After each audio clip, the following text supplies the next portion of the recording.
शिवाय। ओम नमः शिवाय। ओम नारायण नारायण। ओम नमः शिवाय। ओम नमः शिवाय। ओम नमः शिवाय। ओम नमः शिवाय। ओम नमः शिवाय। ये तुम्हारी बुद्धि एवं स्मृति की परीक्षा का अवसर है नारद। इन ऋषिवर से इनका नाम पूछे बिना ही तुम्हें इनकी पहचान का पता लगाना होगा। नारद, तुम तो ब्रह्मा जी के मानस पुत्र हो। तुम्हें तो जन्म से ही अनेक सिद्धियां प्राप्त हैं, परंतु तुम सदा प्रश्नों के साथ जिज्ञासा के सागर में भटकते रहते हो। इन ऋषिवर का परिचय जानने के लिए तुम अपनी दिव्य दृष्टि का प्रयोग क्यों नहीं करते हो?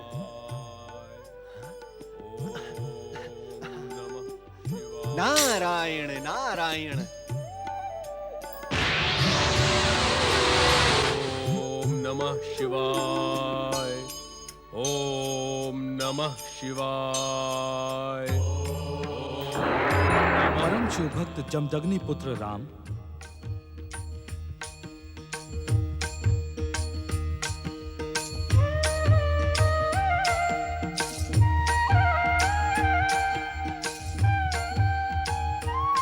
परम शिव भक्त जमदग्नि पुत्र राम, हम तुम्हारी तपस्या और शिव आराधना से प्रसन्न होकर तुम्हें यह अपराजेय परशु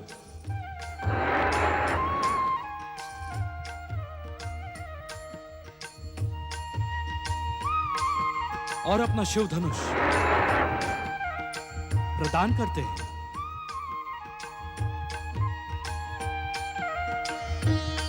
आज से तुम राम नहीं परशुराम के नाम से विख्यात होगे। जगत पालक भगवान श्री हरि विष्णु के अवतार परशुराम का नाम धर्म, न्याय और नीति के इतिहास में अमर होगा। भोलेनाथ, आपकी कृपा पाकर मैं धन्य हुआ। तुम्हारा कल्याण हो भक्त शिरोमणि।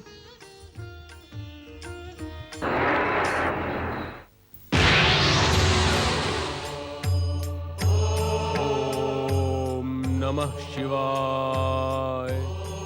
ओम नमः शिवाय। ओम नमः शिवाय।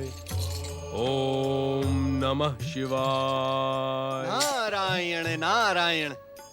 परम भागवत श्री हरि विष्णु के अंशावतार महर्षि परशुराम को नारद का प्रणाम स्वीकार हो। प्रणाम देवर्षि नारद।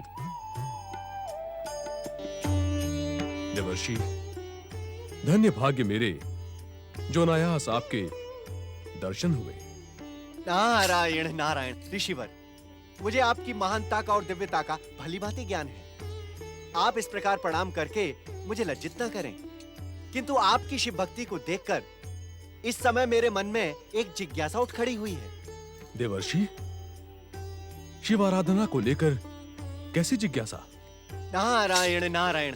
ऋषिवर, मैं आपसे ये जानने का इच्छुक हूं कि देवादिदेव महादेव से वरदान पाने के पश्चात भी निरंतर शिव आराधना का कारण क्या है? देवर्षि, इस पृथ्वी पर क्षत्रियों के अन्याय और अत्याचार बढ़ते जा रहे हैं। अहंकारी क्षत्रियों के अहंकार और अभिमान के कारण सारी पृथ्वी त्रस्त है। इसलिए मैं भगवान शिव से प्रार्थना कर रहा हूं कि क्षत्रियों को उनके अत्याचारों के लिए दंडित करें। नारायण नारायण। महर्षि, किंतु देवादिदेव आपकी शीघ्र प्रार्थना नहीं सुनेंगे। क्यों देवर्षि? भगवान शिव तो आशुतोष हैं। वे प्रार्थना से शीघ्र प्रसन्न हो जाते हैं। हो तो जाते हैं, किंतु आप कहते कहते रुक क्यों गए देवर्षि? ऋषिवर, अभी अभी कैलाश पर एक विचित्र किंतु एक प्रेरक घटना घटी है। देवादिदेव महादेव उससे विशेष प्रभावित हुए हैं। इस कारण विचित्र एवं प्रेरक? ऐसी कौन सी घटना है देवर्षि? ये तो आप स्वयं कैलाश जाकर ज्ञात कर लें। नारायण नारायण। नारायण नारायण नारायण। क्या? में ऐसी कौन सी प्रेरक घटना हो गई? पा रहा कि कहूँ अथवा नहीं। अपनी बात कहने में संकोच नहीं करते पुत्र। पिताश्री, मैंने तो सुना है कि माताएं अपने पुत्र की भूख और प्यास की चिंता अपनी भूख प्यास से भी अधिक करती हैं। किंतु इतने भयानक संघर्ष, घात प्रति घातों को सहकर मैं कितना अधिक भूखा रह गया हूँ, किंतु मेरी माता को मेरी भूख की तनिक भी चिंता नहीं है। देवी पार्वती, पुत्र गणेश सत्य कह रहे हैं। आपको इनकी भूख का ध्यान रखना चाहिए। किंतु स्वामी, माता, स्नान पर जाने से पूर्व आपने जो मोदक और लड्डू मुझे दिए थे, उन्हें तो मैं युद्ध के मध्य ही पचा गया था। देवी पार्वती, गजानन बनने के पश्चात गणेश की भूख भी गज अर्थात हाथी के समान हो गई है। आपको इनकी भूख का शीघ्र ही शमन करना चाहिए। मैं तो भूल ही गई थी पुत्र गणेश कि तुम अपने पिता के समान युगों तक निराहार नहीं रह सकते। मैं अभी तुम्हारे लिए स्वादिष्ट मोदकों का प्रबंध करती हूँ। देवी पार्वती, श्री गणेश को अपनी दिव्य शक्ति से नहीं, अपितु माँ की ममता का प्रमाण देते हुए स्वयं अपने हाथों से मोदक बनाकर खिलाएं। जो आज्ञा स्वामी। पिताश्री, क्या माता अपने हाथों से मोदक बनाकर आपको भी भोग लगाती हैं? पुत्र गणेश, मोदक का नाम तो हमने पहली बार तुम्हारे प्रकट होने के पश्चात तुम्हारे ही मुख से सुना था। हमें तो ये भी ज्ञात नहीं कि मोदक कैसे बनते हैं, किंतु आज हम तुम्हारी माता पार्वती की रसोई अवश्य देखेंगे।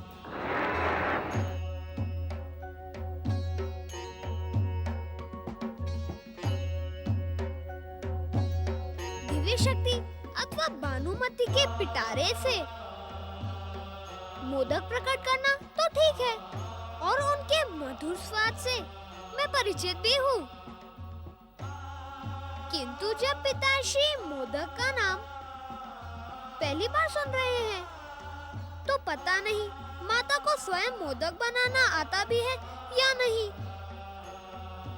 कहीं वे मेरा मन प्रसन्न करने के लिए तो नहीं कह रही थी।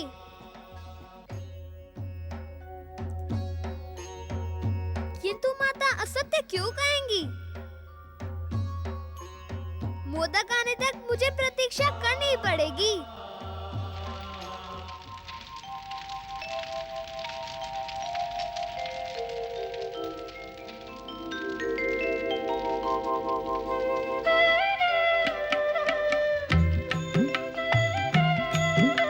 पता नहीं गजानन बनने के पश्चात श्री गणेश की भूख कितनी होगी। कहीं मोदक के इन थालों से उनकी भूख शांत ना हुई तो।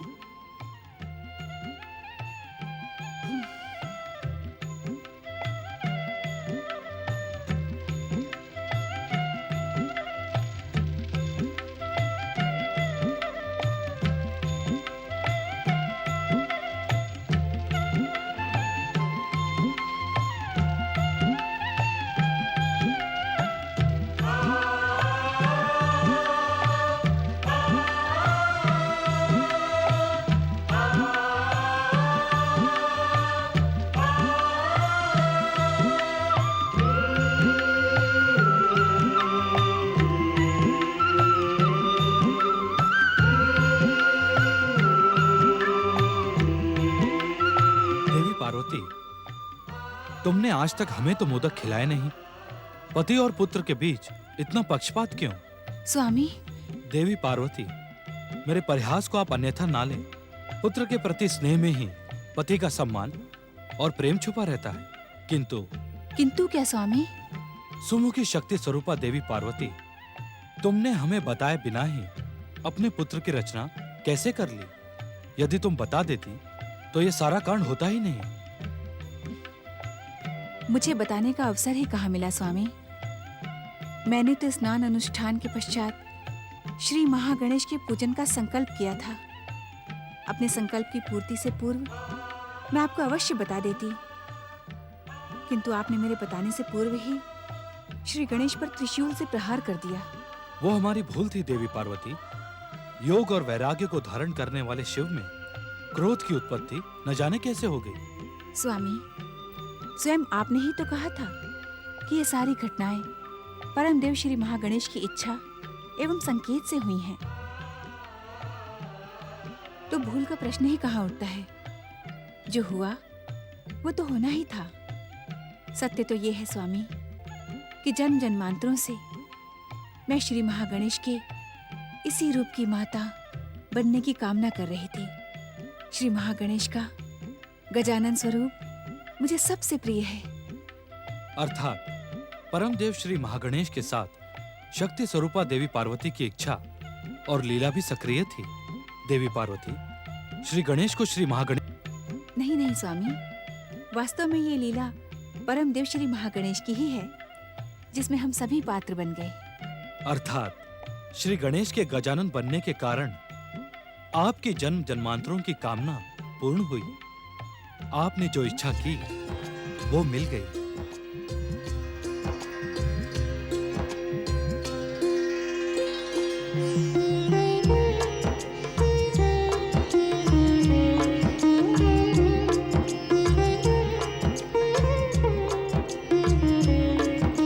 क्षमा करना माता, क्षमा करे पिताश्री।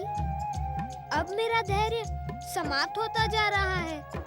मेरी सुधा गत सुधा के समान तीव्र होती जा रही है। मैं यहाँ अपने आप को आने से रोक न पाया।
श्री गणेश, कितने लंबे समय के पश्चात हमें तुम्हारी माता के साथ एकांत में रहने का अवसर मिला था और तुम उस एकांत में विघ्न पहुंचाने के लिए आ गए।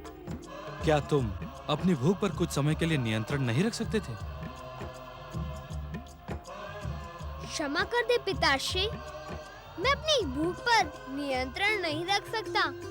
भूख के कारण ही मुझसे यह अपराध हो गया। तुम्हें अपनी भूल और अपराध के लिए प्रायश्चित करना होगा। आज्ञा करे पिताश्री, मैं अपनी भूल और अपराध का क्या प्रायश्चित करूं? तुम्हें इस कक्ष का प्रतिहारी बनना होगा। जिस प्रकार तुमने अपनी माता के स्नान के समय स्नान कक्ष का पहरा दिया था, उसी प्रकार इस समय इस कक्ष का भी पहरा देना होगा। जो आज्ञा पिताश्री। पुत्र गणेश, हमारे कक्ष में हमारी आज्ञा न मिलने तक किसी को आने ना देना।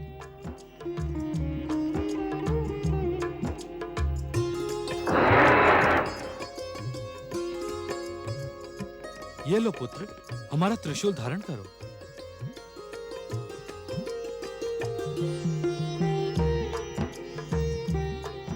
माता, पिताश्री ने तो प्रतिहारी बनने से पूर्व मुझे अपनी त्रिशूल के रूप में भेंट दे दी, किंतु क्या तुम मुझे कुछ भेंट नहीं दोगी?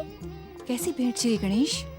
पिछली बार जब मैं आपकी आज्ञा से प्रतिहारी बना था, तब आपने अपनी दिव्य शक्ति से प्रकट स्वादिष्ट मोदक और लड्डू मुझे भेंट किए थे, किंतु आपके हाथ से बने मोदकों के सम्मुख वे दिव्य मोदक तो स्वादहीन हैं। श्री गणेश, आपके कक्ष के बाहर पहुंचने से पूर्व ही ये मोदक के थाल बाहर पहुंच जाएंगे।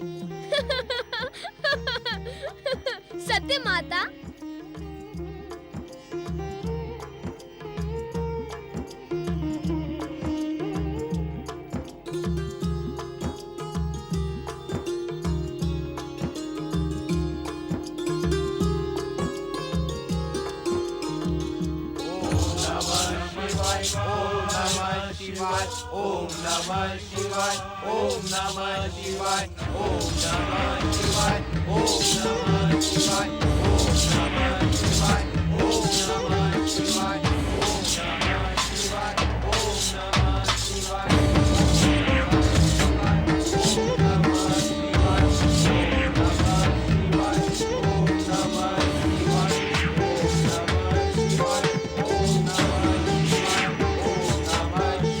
जय जय शिव शंकर।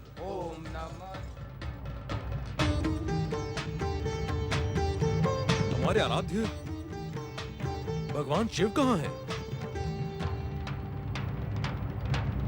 महाराज नंदी, शिव गणों, मेरे प्रश्न के उत्तर में तुम सब मौन क्यों हो? मेरे प्रश्न का उत्तर क्यों नहीं देते? बताओ, कहाँ है शिव शंकर? जब वे हमें बताकर नहीं गए तो हम आपको क्या बताएं कि वे कहाँ गए हैं? शिव गणों, तुम शिव के सेवक और कैलाश के रक्षक हो। शिव कहाँ जाते हैं ये ज्ञात रखना तुम्हारा कर्तव्य है। अतिशीघ्र बताओ, कहाँ है भोलेनाथ? हमें ज्ञात नहीं कि वे कहाँ हैं। हम आपको कैसे बताएं? आप इस प्रश्न को बार बार क्यों दोहराते हैं? महाराज नंदी, तुम हमारी उपेक्षा और अपमान कर रहे हो। इसे आप अपना अपमान समझें या उपेक्षा? हम सत्य कहते हैं कि भगवान भोलेनाथ के स्थान का ज्ञान हमें नहीं है। वे मुझे कुछ भी बताकर नहीं जाते हैं। भगवान शिव यदि नहीं बताते तो तुम्हें तो ज्ञात रखना चाहिए। भगवान शिव के जाने के स्थान का ज्ञान रखना तुम्हारा कर्तव्य है। ऋषिवर, आप अपने क्रोध में हमारे कर्तव्य की परिभाषा रचने का प्रयास ना करें। युगों युगों से हम शिव के सेवक अपनी सेवाओं से उन्हें संतुष्ट करते रहे हैं और उनकी कृपा प्राप्त करते रहे हैं। भोलेनाथ की कृपा के कारण ही तुम्हें शिवगण जैसा महत्वपूर्ण पद प्राप्त है, अन्यथा तुम सब इस योग्य हो ही नहीं। ऋषिवर, आप हमारी योग्यता पर प्रश्न चिन्ह न लगाएं। शांत रहकर शिव ध्यान में लीन होकर आप प्रतीक्षा करें, नहीं तो आप जैसे आए हैं वैसे ही लौट जाएं। नंदी, हमारे क्रोध को जगाने का दुस्साहस न कर, अन्यथा अनर्थ हो जाएगा। हम अपने आराध्य भगवान शिव को स्वयं ही ढूंढ निकालेंगे।